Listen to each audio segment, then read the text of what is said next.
Happy Halloween! Today I am a love witch and I want to talk about one of my favorite symbolic Halloween movie where we have magic, we have seduction, we have arts and crafts and everything in between, and of course we have love.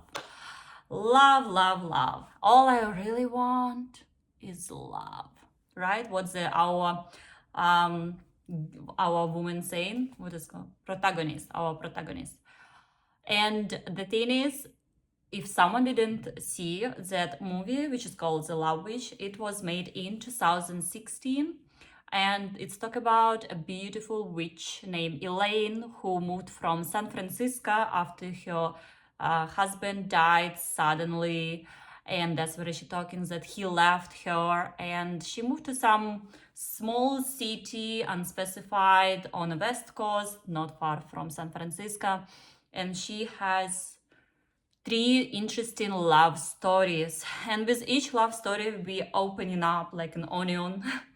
Everything is coming close by to her own needs, to her own desires, to her own spirit, because she put it like a shelf. This is shelf, right? This is our hair, our makeup, how we smell, how we put lipstick. I love that movie about how they present it. And the producer, the woman producer, she did a lot of costumes by herself and she painted a lot of paintings by themselves. So that is really interesting to look at this from cinematographic point. But I want to talk about how we have a thing that all women can relate. And I feel like a lot of women, maybe all, went through this phase where all you want is love and all you try to get love from a wounded place. So where we start? We started from a wound. If we look closer, I might gonna put here the screenshot because I just watched it yesterday, that she was not loved by her father, right? Our initial figure, like a male figure for women, is our father. And it's very important how he loves us, how he shows us this love, if he present in life, if how he presenting it, the relationship. And when she is on that carpet and she doing that ritual because she's so desperate from that validation, from that external love, it's monologue from that man. Before we started to open like three new characters here in the city, the first one was a father, the father who critiqued her. He critiqued how she looked, he critiqued how she acted. He didn't say good words to her. He was slurring a lot to her. And then we see her ex-husband who told her like, oh, I cannot bring people over to my place because you didn't clean. I found a hot dog under the bed. Look at yourself. You don't look presentable. You look blah. And then we also back to the father monologue where he, after Elaine lost some weight, right, after she wanted to earn the father's love, which is like nonsense, right? Earn the father's love. He, like, I would say like amplify, like very amplify, like possibly, very allegedly, this very allegedly was like got into her like physically inside, which is a huge trauma. And then she made into the other man's reality where he didn't appreciate her at all and he left her, and then mysteriously after a couple years he died. So apparently we think that she poisoned him because they kind of like split up and she went and she danced and she got into this coven. And this is the thing, a lot of lonely people who don't have their community, who don't have their support, like people support, family support, they so easily become a very easy target for all of these cults, for all of these communities where they just doing like horrible things, especially if you're looking from California, right? a lot of stories which is like from previous century coming, where people just move in there because they need this. We earn into this community, and it's our primal instincts that if we're lonely, if we're just by ourselves, we're not gonna able to survive. So what is she doing? She joins this community, and then some members of community started to apparently vanished, and apparently something happened to her husband, because I think she wanted to have a revenge, some type of revenge, because after like you get out from this position and you look at this and you're like, that was horrible, that was horrible. So she, one of her version go away, and then she become a witch that tried to earn again her love through what? Through spells, through the potions, through glamour magic. You can do glamour magic. I do glamour magic, but you need to do it for specific reasons, not for like external validation. You need to do it from like inner one, and it's this kind of like, it doesn't give you full control. I can put this for example, personal example. I can put this outfit, this makeup, and I can go and 10 people, 10 men, it's gonna be maybe like 8 like it, 2 doesn't like it. I don't care, because I put it for myself, and I know there's gonna be people who like it as well. We're gonna form some group with like-minded people. But the thing is, I cannot control all 10. I cannot go and guarantee like 100% it's gonna be. It's always 50-50. 50-50. You don't know which, side of the coin is gonna flip. So this like control through magic, we have we have 2 men where she seduced, and after that, when she didn't like them because they opened up a lot about themselves, and they just kind of go to the other side of this world. And there it was a wife of the second man who supposedly be like frenemy from the beginning of the video.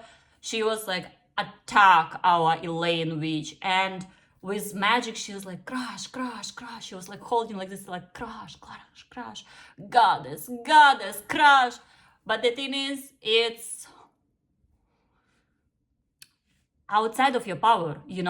There is things you can do, and you can do it with magic, like with all of your rituals, spiritual, wherever you have beliefs, you can put and concentrate that energy. But there is like outside forces, and there is things that you can control and things outside you can't control. And magic, it gives this illusion that you can control like everything, especially if magic in cult like. And again, you're gonna see the cult leader of this magic coven who initiated session with Elaine, but that initiation, it was very intrusive, very shameful, very, a lot of words I can try to describe, which is can go through censor. But that was like, it was one of the men who like get into her, I would like say like this. So that's another a way that she was just being like abused from all over the places, and is just like an animal who cannot fight back, and she can just try to use all the powers she can to fight back. And the third man, right, the third man who she fell in love, detective, and he saved her from a town hall. And also another point, when the town hall was like, sorry, spoilers alert, I need to put it on the beginning, I'll put it in description. The thing is, it's the town, when they like burn the witch, like interesting moment in that they don't want to burn her, they undressed her, and they were trying to open their pants. Where is the burning? They won't punish her. They won't punish her in their own way, but it's not a burning. It's not like they want to remove her. They just want to use her.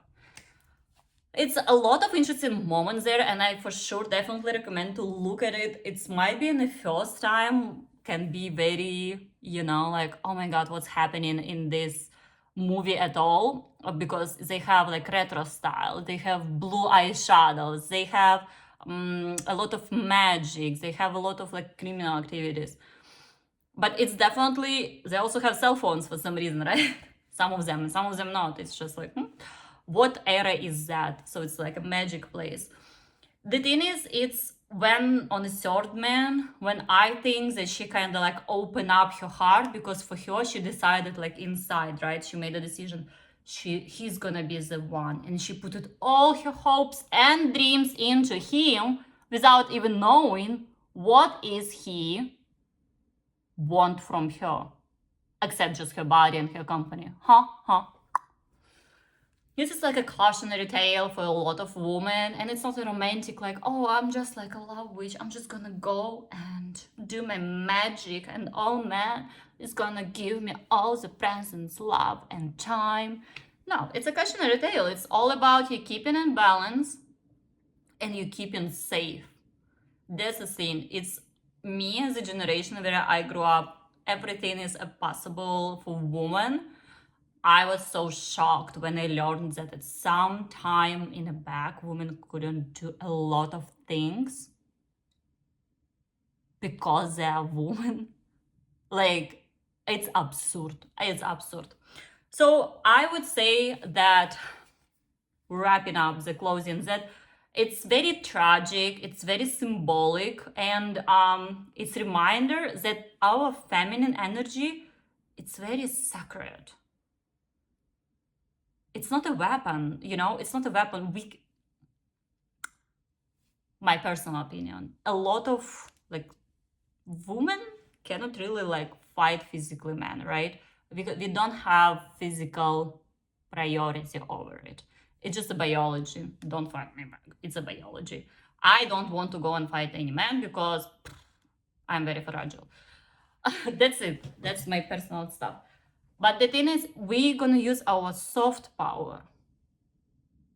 We can. And we can still use a lot of tools like candles, like beauty, like our brain, you know, brain. But the thing, it's not, you know, it's not a pill to when you just like take it and that's it, your all wounds go away. No, you live with that and you're trying to do things that not gonna happen again. And in the end, I was so shocked. I was like, this, like, detective was trying to, like, get you out of the jail time, like, in the end, hopefully. And she was just like, because she couldn't, you know, get into another man hurting her. That's the thing. So here is my review on Love Witch. What is your point from this movie you got for yourself? I'm so happy that this Halloween I have a Love Witch costume, which is, you can see, and I have my paintings here. I am all of this. So I wish you all happy Halloween, and I wish you all staying safe and sound.